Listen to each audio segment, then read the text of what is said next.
Hello बच्चों, welcome back to my channel. कैसे हैं आप सब लोग। आप लोग की पर्टिकुलर की असिस्टेंट अकाउंट इन ऑर्डर के प्रैक्टिस से चल रहे थे। इससे पहले भी काफी प्रैक्टिस हमने सॉल्व किए हैं, आगे को आपने देख लिए होंगे। अगर नहीं देखे हैं तो जरूर से देख लीजिएगा। प्लेलिस्ट अलग से चैनल पर बनी है, लिंक आपको वीडियो के डिस्क्रिप्शन में मिल जाएगा। और इसमें कौन सी बुक्स इंपॉर्टेंट है जो आप पढ़ सकते हैं या जिसके प्रैक्टिस के लिए अपने यूज कर सकते हैं, तो वो बुक्स मैंने टैग कर दी हैं, वो भी आपको डिस्क्रिप्शन में मिल जाएंगे, जरूर से देख लीजिएगा। आइए शुरू करते हैं कुछ और नए क्वेश्चंस के साथ। लेकिन इससे पहले अगर चैनल को सब्सक्राइब नहीं किया, सब्सक्राइब जरूर से कर लीजिए और वीडियो को लाइक भी करिएगा। आइए शुरू करते हैं। फर्स्ट क्वेश्चन लेते हैं। यहाँ पर FICCI was founded in which year. इसको FICCI इसको शॉर्ट में बोला जाता है। एक तरह से फिक्की अगर फुल फॉर्म की बात करें कि क्या होती है, तो federation of Indian chambers of commerce and industry, ये इसकी फुल फॉर्म हो जाती है। तो ये क्वेश्चन आपसे जो पूछ रहा है कि किस वर्ष स्थापित हुआ था, क्योंकि ये आपका कॉमर्स और इंडस्ट्री से रिलेटेड ही है, इसलिए पूछा जा सकता है ये क्वेश्चन। तो अब इसकी स्थापना हुई थी, तो इसकी स्थापना की गई थी 1927 में, 1927 में इसकी स्थापना की गई थी। और किसके द्वारा की गई थी या कब की गई थी? तो GD बिरला और पुरुषोत्तम दास ठाकुर दास द्वारा की गई थी ये, महात्मा गांधी जी की सलाह पर।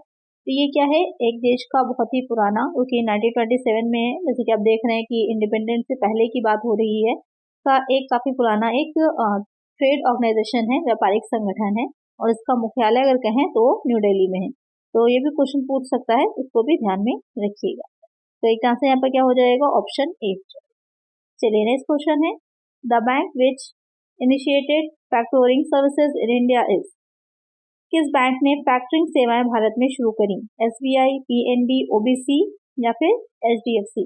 जो फैक्टोरिंग सेवाएं होती हैं वो किस बैंक द्वारा शुरू करी गई थी?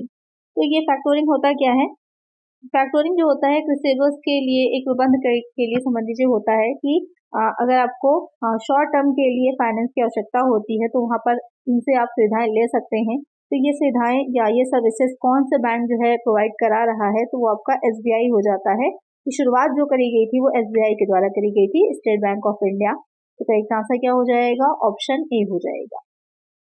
कि अल्पकालीन आपको आवश्यकता है तो वहां पर आप इन सेवाओं का, इन सर्विसेज का लाभ ले सकते हैं फाइनेंसिंग के लिए, फाइनेंस की अवेलेबिलिटी के लिए, जिससे कि भुगतान है या पेमेंट करने में देर ना हो या तत्काल भुगतान आप कर सकें। चलिए नेक्स्ट क्वेश्चन है, Which of the following is the computer-based system for the manipulation and analysis of spatial information? निम्नलिखित में से कौन सी कंप्यूटर आधारित स्थानीय सूचना के जोड़ तोड़ और विश्लेषण के लिए होती है? Decision support system, knowledge based system, data management system या फिर जियोग्राफिक इंफॉर्मेशन सिस्टम। तो क्वेश्चन यहाँ पे क्या कह रहा है कि कौन सी कंप्यूटर आधारित, यानी कि कंप्यूटर पर बेस्ड है, स्थानीय सूचनाओं के, यानी जो स्थानीय सूचनाएं होती हैं उनके बारे में जानकारी देने के लिए यूज की जाती है। तो कौन सी एप्लीकेशन या कौन सी, आप समझ लीजिए इसमें से कौन सा सिस्टम होता है, कौन सी प्रणाली होती है, तो वो हो जाती है जियोग्राफिक इंफॉर्मेशन सिस्टम। नाम से क्लियर हो रहा है, स्थानीय सूचनाओं की बात हो रही है तो आपको भौगोलिक सूचना प्रणाली हो जाएगी। एक आंसर क्या हो जाएगा, ऑप्शन डी। चलिए नेक्स्ट क्वेश्चन है, EFT स्टैंड्स पर, यहाँ पर आपको EFT की फुल फॉर्म बतानी है। बहुत ही सिंपल सा इजी सा क्वेश्चन है। Electronic fund transformation, electronic file transfer, electronic fund transfer, electrical fund transformation. क्या हो जाएगी EFT की फुल फॉर्म? तो पता ही आपको क्या हो जाती है, इलेक्ट्रॉनिक फंड ट्रांसफर। जब जो फंड का ट्रांसफर किया जाता है, यानी कि जो फंड्स होते हैं उनको जो एक जगह से दूसरी जगह पर ट्रांसफर करा जा रहा है, या फिर एक अकाउंट से दूसरे अकाउंट में या एक बैंक से दूसरे बैंक में ट्रांसफर किया जा रहा है ऑनलाइन बेसिस पर, तो आपका EFT के थ्रू ही होता है। तो एक आंसर क्या हो जाएगा, ऑप्शन सी हो जाएगा। चलिए नेक्स्ट क्वेश्चन लेते हैं, what is the full form of NEFT? NEFT का पूरा नाम क्या है? नेशनल इलेक्ट्रिकल फंड ट्रांसफॉर्मेशन, या फिर नेशनल इलेक्ट्रिकल फंड ट्रांसमिशन, या फिर नेशनल इलेक्ट्रिक फंड ट्रांसफर, या फिर नेशनल इलेक्ट्रॉनिक फंड ट्रांसफर। ये क्वेश्चन पहले भी कई बार मैं करा चुकी हूँ और बहुत ही इंपॉर्टेंट है। नेफ्ट RTGS है, नेफ्ट है, EFT है, इन सबकी फुल फॉर्म जरूर ध्यान में रखिएगा। कोई भी पूछी जा सकती है, ये कंप्यूटर में भी पूछी जा सकती है आपके, और ये चीज आपके जो अकाउंट्स का या कॉमर्स का पोर्शन आना है वहां पर भी पूछा जा सकता है। तो दोनों पोर्शन में इंपॉर्टेंट है, तो जरूर इसको अलग से नोट कर लीजिएगा। फुल फॉर्म आपको पता ही होगी क्या हो जाती है, नेशनल इलेक्ट्रॉनिक फंड ट्रांसफर। तो इसका आंसर क्या हो जाएगा, ऑप्शन डी हो जाएगा। यहाँ पर भी क्या होता है, इलेक्ट्रॉनिक माध्यम से आप फंड का ट्रांसफर कर रहे होते हैं नेशनल लेवल पर। इसमें एक अकाउंट से दूसरे अकाउंट में कर सकते हैं, एक एक जगह से दूसरी जगह पर आसानी से सेफली भेजा जा सकता है फंड को। अच्छा, जो नेफ्ट या आरटीजीएस है तो वहाँ पर डिफरेंस जो आ जाता है वो लिमिट में आ जाता है कि कितनी लिमिट तक आप नेफ्ट के जरिए भेज सकते हैं और कितनी लिमिट तक आरटीजीएस में, और एक में कोई लिमिट नहीं होती। तो किसमें लिमिट नहीं है, तो आप इसका आंसर मुझे कमेंट करिएगा कि आरटीजीएस में लिमिट नहीं है या फिर नेफ्ट में लिमिट नहीं है। इसका आंसर आपको मुझे कमेंट करिएगा। चलिए नेक्स्ट क्वेश्चन लेते हैं। Dash is for companies other than companies claiming exemption under section 11। धारा 11 के तहत छूट का दावा करने वाली कंपनियों के अलावा अन्य कंपनियों के लिए है। यानी धारा 11 में कौन सी आ जाती हैं, जो कि धर्मार्थ उद्देश्य से बनाई जाती हैं, यानी कि जो रिलीजियस सोसाइटीज बनाई जाती हैं तो उनको छोड़ करके वो धारा 11 में आ जाती हैं। उनको छोड़ करके उनको छूट मिल जाती है सेक्शन 11 में। जो बाकी की कंपनीज होती हैं वो कौन सा आईटीआर फिल करती हैं, आईटीआर 5, 7, 6, 4। कौन सा आईटीआर फिल करती हैं, आईटीआर 6 करती हैं। एक आंसर हो जाएगा ऑप्शन सी। चलिए नेक्स्ट क्वेश्चन है, ATDS return is to be filed under dash of the income tax act 1961। ATDS return आयकर अधिनियम 1961 की डैश के तहत भरा जाना है। सेक्शन 205, सेक्शन 203, 204 या फिर 206। जो इलेक्ट्रॉनिक टीडीएस, यानी टीडीएस तो हो जाता है टैक्स डिडक्ट टैक्स सोर्स, तो और जब ये आपका इलेक्ट्रॉनिक माध्यम से भरा जा रहा है तो वहां पर इसको जो फिल किया जा रहा है वो किस सेक्शन के अंतर्गत आता है, तो वो हो जाता है सेक्शन 206। जो धारा 206 है उसके अंतर्गत भरा जाता है। तो एक आंसर क्या हो जाएगा, ऑप्शन डी हो जाएगा। चलिए नेक्स्ट क्वेश्चन लेते हैं। Reduction under section 80E in respect repayment of loan for higher education shall be allowed for the initial assessment year and dash assessment years immediately the initial assessment year or until interest is paid by the excess in full whichever is earlier। उच्च शिक्षा के लिए ऋण की, यानी कि जो higher education के लिए लोन लिया जाता है वो किस सेक्शन में आ जाता है, वो 80E के अंतर्गत आता है। एक चीज तो ये क्लियर हो जाती है। उसके बाद कह रहा है कि जो कटौती प्रारंभ होती है तो यानी कि जो डिडक्शन मिलती है, जो उस पर इंटरेस्ट दिया जा रहा है उस पर जो डिडक्शन होती है तो प्रारंभिक निर्धारण वर्ष यानी कि जो फर्स्ट ईयर से डिडक्शन दी जा रही है और लास्ट तक यानी कि कहाँ तक, किस साल तक जो है डिडक्शन उसकी मिलती है, ये आपसे क्वेश्चन में कह रहा है। या तो पहले डिडक्शन मिल जाएगी, वो ईयर खत्म हो जाएंगे जितने ईयर भी होंगे, या फिर जो है पहले जो लोन है वो पेमेंट हो जाएगा। तो कहाँ तक होता है या आकलन वर्ष कहाँ तक की अनुमति दी गई है, ये क्वेश्चन आपसे पूछ रहा है। तो वो आपके 7 ईयर्स हो जाते हैं। ये बहुत इंपॉर्टेंट क्वेश्चन है, इसको जरूर ध्यान में रखिएगा। मोस्टली जो ये आपने बहुत क्वेश्चन हर जगह देखा होगा कि किस में आता है, तो वो 80E में आता है। लेकिन ये क्वेश्चन बहुत कम जगह होता है कि कितने वर्षों तक मिलती है, तो वो 7 वर्षों तक मिलती है। बहुत कम ही बुक्स में ये पॉइंट दिया भी हुआ है, इसको जरूर से याद रखिएगा। तो एक आंसर क्या हो जाएगा, ऑप्शन डी हो जाएगा। चलिए नेक्स्ट क्वेश्चन है, इनकम टैक्स इज ए आयकर है, direct tax, indirect tax, necessary tax, special tax, इससे इजी कोई क्वेश्चन ही नहीं है, सभी को पता है इनकम टैक्स कौन सा टैक्स है, ये डायरेक्ट टैक्स है। फिर भी ये क्वेश्चन बहुत पूछा जाता है, बहुत ही ईजी है, फिर भी ये क्वेश्चन बार बार रिपीट होता है, ये इनकम टैक्स कौन सा टैक्स है। तो ये आपका डायरेक्ट टैक्स है। और सबसे बड़ा जो प्रत्यक्ष कर होते हैं, और भी प्रत्यक्ष कर लगाए जाते हैं, लेकिन ये टैक्स जो इनकम टैक्स है सबसे बड़ा सोर्स होता है डायरेक्ट टैक्स में इनकम का। तो एक आंसर यहाँ पर हो जाएगा ऑप्शन ए। और एक क्वेश्चन और भी आता है कि जो डायरेक्ट टैक्स ये है इनकम टैक्स से किसके द्वारा होता है, इसकी जो कार्यप्रणाली पूरी होती है वो किसके द्वारा होती है, तो CBDT के द्वारा करी जाती है, central board of direct taxes. इसको भी ध्यान में रखिएगा, उसकी फुल फॉर्म जब भी मैंने बताई उसको भी नोट कर लीजिए, central board of direct taxes, ये बहुत पूछा जाता है।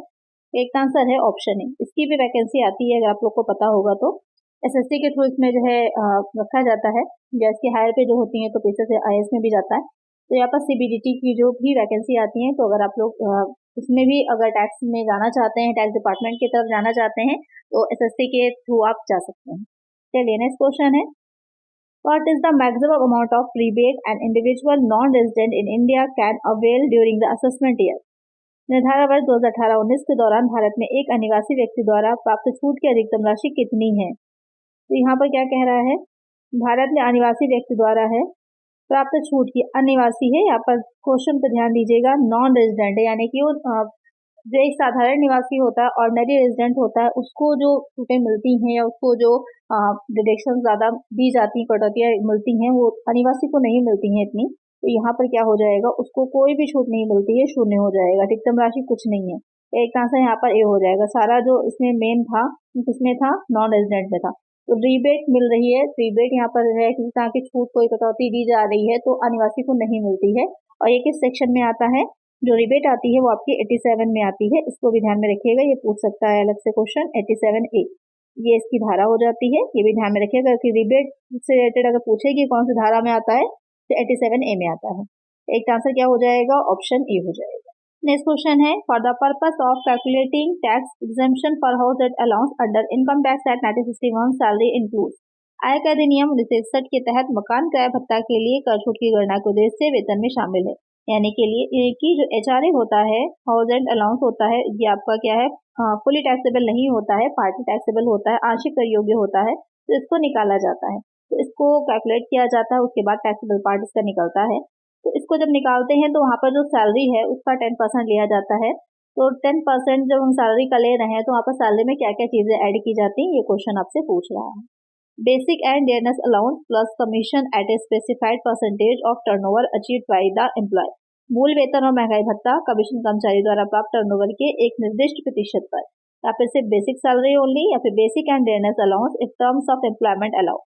मूल वेतन और महंगाई भत्ता यदि रोजगार की शर्तों अनुमति देता है, या फिर basic and dearness allowance plus employer's contribution to provident fund of the employee. मूल वेतन और महंगाई भत्ता प्लस कर्मचारी के भविष्य निधि में नियोक्ता का योगदान। तो क्या क्या चीजें इसमें ऐड होती हैं, तो एक चीज का ध्यान रखिएगा, यहाँ पर सिर्फ 3 चीजें जो होती हैं वो HRA में जोड़ी जाती हैं। मेन पहली जो हो जाती है बेसिक सैलरी होती है, महंगाई भत्ता है और कमीशन। बेसिक सैलरी जो होती है वो तो आपकी जितनी भी दे रखी होगी, मंथली दे रखी हो तो आराम में चेंज कर लीजिए, वार्षिक लिया जाता है, क्योंकि महंगाई भत्ता या तो सेवा की निर्धारित शर्तों के अधीन होना चाहिए या फिर महंगाई वेतन के नाम से लिखा होना चाहिए, जैसे कि यहाँ पर बताया गया है। मूल महंगाई भत्ता है, यहाँ पर महंगाई भत्ता यहाँ पर स्पेसिफिक नहीं दे रखा है, लेकिन वो उसकी शर्तों के अधीन होना चाहिए, सेवा शर्तों के। और साथ में कमीशन जो होता है, जो बिक्री के एक निश्चित प्रतिशत पर जो टर्नओवर है इसके एक स्पेसिफाइड परसेंटेज को मिलता है, उसको भी ऐड किया जाता है। तो 3 चीजें ही सिर्फ ऐड की जाती हैं, बाकी ये जो दे रखा है प्रोविडेंट फंड वो ऐड नहीं होता। तो एक तरह से यहाँ पर हो जाएगा ऑप्शन ए। इसको ध्यान में रखिएगा, इसका न्यूमेरिकल भी पूछ सकता है कि HRA कैसे निकाला जाता है, तो इसको ध्यान में रखिएगा, या 1-2 क्वेश्चन इससे रिलेटेड न्यूमेरिकल भी मैं करा दूंगी, जिससे आपको पता चल जाए HRA कैसे कैलकुलेट किया जाता है। चलिए नेक्स्ट क्वेश्चन लेते हैं। As per the provisions of the Income Tax Act 1961, the exemption admissible to a person under Section 80CCC cannot exceed dash। आयकर अधिनियम 1961 के प्रावधानों के अनुसार धारा 80 जो CCC के अंतर्गत किसी व्यक्ति हेतु अनुमान्य छूट डैश से अधिक नहीं हो सकती। 50,000, 0, 1,50,000, 1 लाख। यहाँ पर क्वेश्चन कह रहा है जो धारा 80CCC है, तो यहाँ पर ध्यान दीजिएगा, धारा 80C, धारा 80CC और CCC, इन तीनों को मिलाकर ही जो दी जाती है छूट, या कहें कि जो कटौती डिडक्शन दी जाती है, वो उसकी लिमिट जो है 1,50,000 ही होती है, उससे ज्यादा नहीं होनी चाहिए। तो करेक्ट आंसर क्या हो जाएगा? ऑप्शन सी हो जाएगा। इस चीज का ध्यान रखिएगा, ये बदलती रहती हैं, अभी करंट में 1,50,000 है, आगे जो नया हो सकता है टैक्स आए इनकम टैक्स, तो वहां पर चेंज हो जाए, बढ़ा दी जाए। पहले 1 लाख थी, अब बढ़ाकर ही 1,50,000 करी गई है, तो इसको भी ध्यान में रखिएगा, क्योंकि इनकम टैक्स आपको पता है हर वर्ष हर साल चेंज हो जाता है बहुत कुछ उसमें, तो क्या नया अपडेट आ रहा है उसको ध्यान में रखा करिए। तो करेक्ट आंसर है ऑप्शन सी। चलिए नेक्स्ट क्वेश्चन लेते हैं। नेक्स्ट क्वेश्चन है, mister A N employee has been provided by his employer a motor car of 1.3 litre capacity which is owned by the employer. The car has been used for personal as well as office purpose. Running expenses are paid by the employer. What will be the value of taxable perquisite for the previous year, assuming that chauffeur facility is not being provided। यहाँ पर क्या कह रहा है, यहाँ पर car की जो सुविधा दी जाती है उसके बारे में ये क्वेश्चन है। क्या क्वेश्चन है? मिस्टर ए हैं जो कि एक कर्मचारी हैं, उनका जो नियोक्ता है, जिसने नियुक्त किया है उनको, वो 1.3 लीटर क्षमता की मोटर कार उन्हें दे रहा है, और उस मोटर कार का यूज वो क्या कर रहे हैं, अपने पर्सनल यूज के लिए और ऑफिस के लिए, दोनों के लिए कर रहे हैं।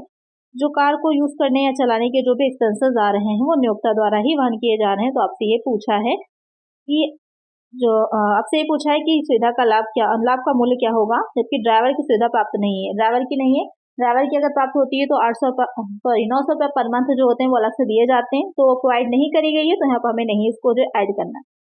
मेन बात यहाँ पर आती है कि जो कार होती है वहाँ पर 2 तरह से देखा जाता है। तो यहाँ पर 1.3 लीटर जो स्पेसिफिकली बोला है, तो मतलब ये हो जाता है कि अगर कोई कार 1.6 लीटर से उसकी कम है क्षमता, इस तरह समझ लीजिए कि अगर उसकी 1.6 लीटर से कम होगा तो वो छोटी कार हो जाती है, और अगर 1.6 लीटर से ज़्यादा है तो वो क्या हो जाता है, बड़ी कार हो जाती है। तो यहाँ 1.3 लीटर है, कम है, तो अगर छोटी कार होती है तो वहाँ पे क्या रहता है, 1800 रुपये पर मंथ देखा जाता है, 1800 पर मंथ होता है।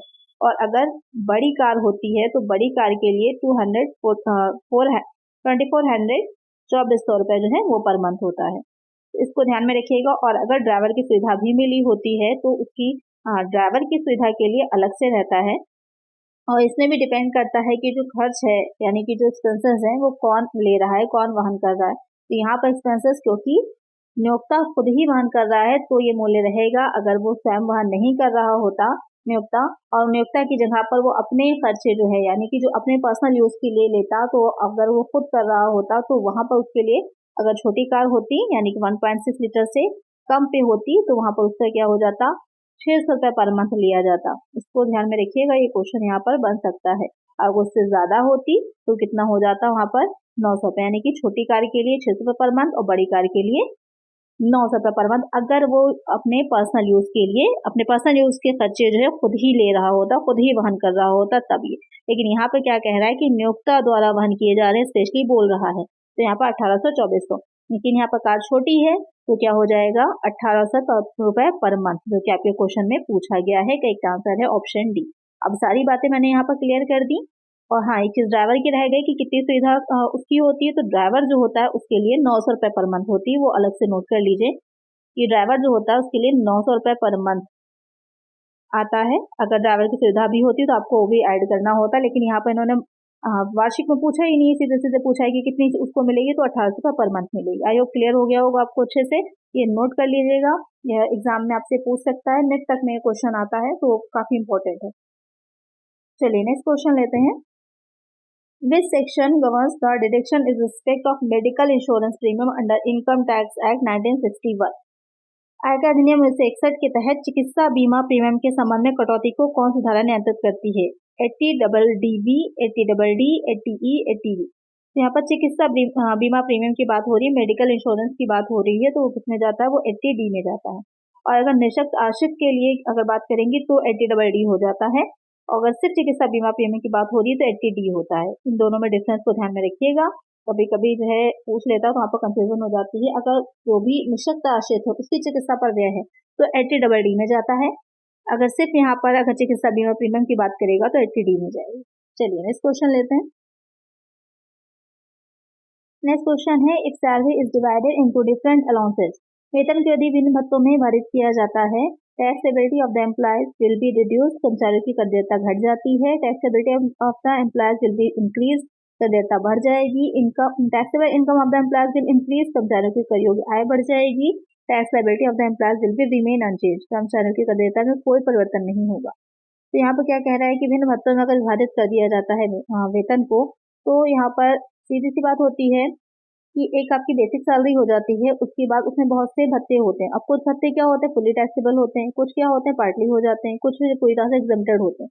तो सिंपल सी बात है कि अगर कुछ एग्जम्प्टेड है तो भत्ते क्या होंगे, ऐड नहीं किए जाएंगे सैलरी में। कुछ आपके जैसे कि एचआरए भी बताया था कि कुछ पार्ट उसका टैक्सेबल होता है, कुछ नहीं होता है, तो वहां पर से भी आपके वेतन में कम ऐड किया जाएगा, तो वहां पर टोटल क्या होगा, आपकी टोटल इनकम बन रही है वो कम हो जाती है, तो वहां पर कर देयता भी घट जाएगी। तो इसका आंसर क्या हो जाएगा, ऑप्शन ए हो जाएगा। चलिए नेक्स्ट क्वेश्चन है, Who lays down the duties and powers of the Comptroller and Auditor General of India? Bharat के नियंत्रक एवं महालेखा परीक्षक के कर्तव्यों और शक्तियों को कौन निर्धारित करता है? अटॉर्नी जनरल, महान्यायवादी, पार्लियामेंट, संसद, सुप्रीम कोर्ट, सर्वोच्च न्यायालय, कॉन्स्टिट्यूशन, संविधान। तो यहाँ पर जो कैट कहा जाता है इसे, जो controller and auditor general of India है, कैट कहा जाएगा इसे शॉर्ट में। तो इसकी जो है जो कर्तव्य और शक्तियां हैं वो कौन निर्धारित करता है, किसके द्वारा वो निर्धारित होती हैं, तो वो संसद, पार्लियामेंट के द्वारा निर्धारित होती हैं। पार्लियामेंट में जो कानून बनते हैं या जो भी अध्यादेश या जो विधेयक पारित होते हैं उसके ही द्वारा उनको शक्तियां या कर्तव्य उनको डिसाइड किए जाते हैं। तो एक आंसर क्या हो जाएगा, ऑप्शन बी हो जाएगा।